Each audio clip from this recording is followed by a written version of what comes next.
of 32 inches, or we like to go about 31 3/4.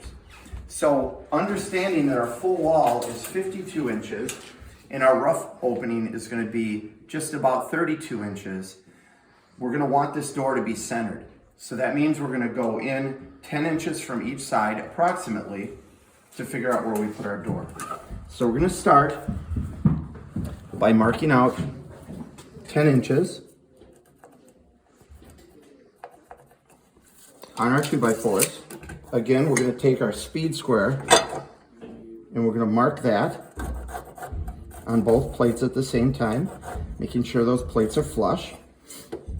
And then to get an exact measurement, we are going to mark out our 31 3/4 inches rough opening that we're going to have.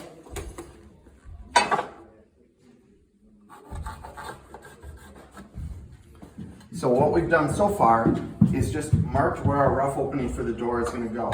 I'm going to double check this to see that this is close to 10 inches, and it is very close to 10 inches. So now we're going to go ahead and lay out the rest of the door.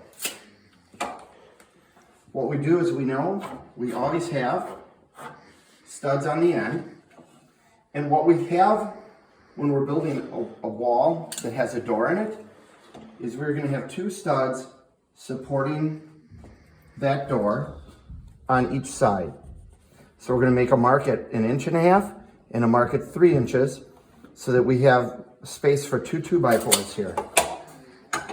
I'm going to go ahead and take my speed square and mark that off and mark this off. And these 2 studs have specific names. The stud on the outside of the doorway is called a king stud, and the one next to the doorway is called a jack. And we'll talk a little bit more about that as we continue building. So we go ahead and do the same thing on this side. We mark out our 1.5 inches. We mark out our 3 inches. We go ahead and we take our speed square, we put some lines on there. We mark our king stud and our jack stud, and then we know we'll have a stud on each end. And that's the start of laying out our top and bottom plate for a wall that has a door in it.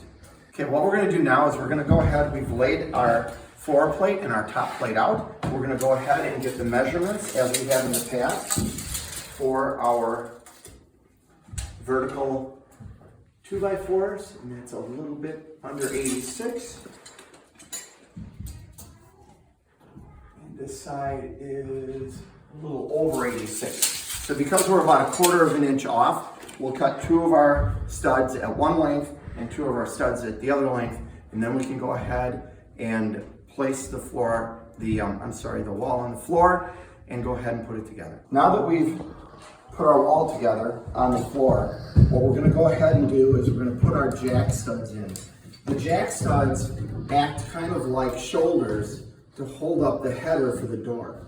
So Liam and Ramon are going to go ahead and put the jack studs in. And the jack studs go right up against the king studs, and they can be nailed right into each of the king studs.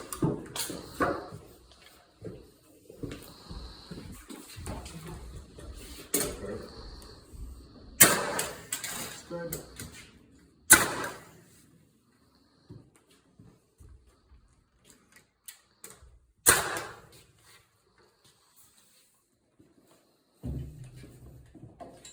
While they're doing that, we're going to talk a little bit about the header. So we create a header by nailing 2 2x4s together and then putting them into the wall like this.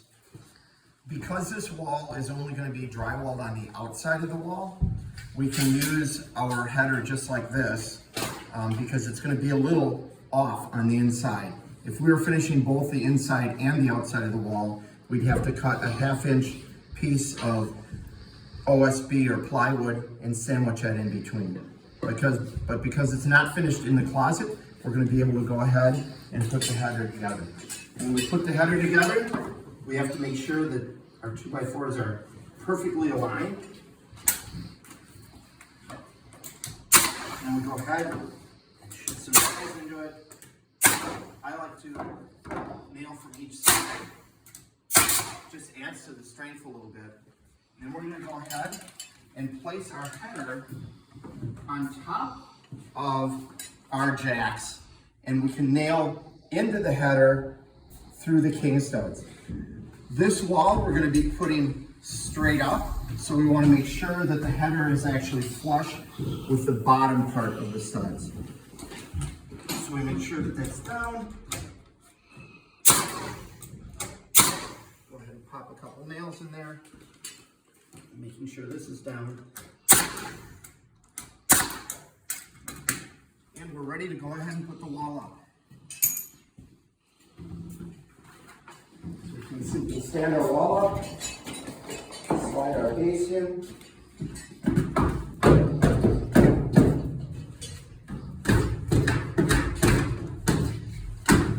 Just need to bring your end down this way a little bit.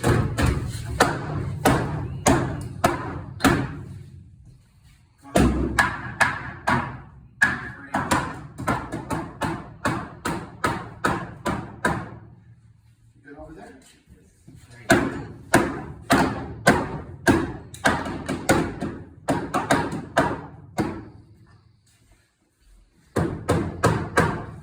And once we're sure everything is flush, we'll go ahead and check to make sure things are plumb by using our level.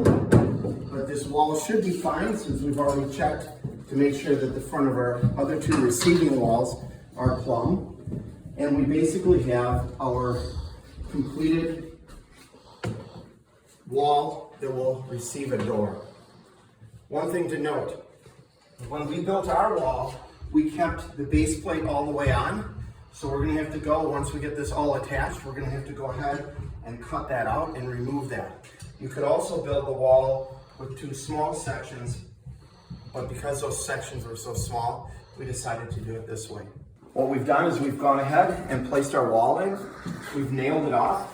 We've nailed it to each of the floor joists. We also nailed it into our receiving wall. We checked to make sure everything was plumb, and we checked to make sure it was square. We've gone ahead and used a couple anchors on each side of the doorway to make sure that we have a solid door. And now this is ready to receive our door, other than cutting this plate off. And you can see we have a double stud on each side, a strong header there. The last thing we do every time we're building a wall is we ask ourselves, are we ready to drywall? Are we able? Do we have nailers everywhere?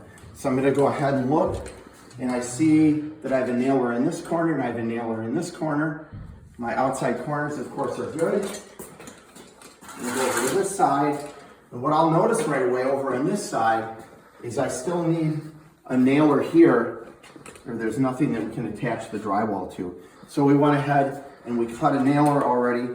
I'll go ahead and place that in when I have a chance, and we'll put another stud here, and we'll be done with this section of wall.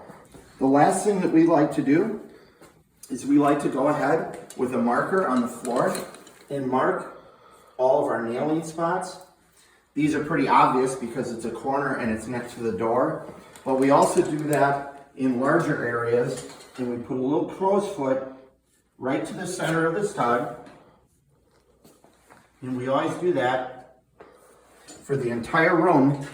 That way, it can give the drywaller some assistance in knowing where a stud is. They usually don't need that help, but also when we come back to do our finish work, when we're putting baseboard on there, we know right where the nailers are. We don't have to mess around with trying to find the studs, and everything is pre-marked.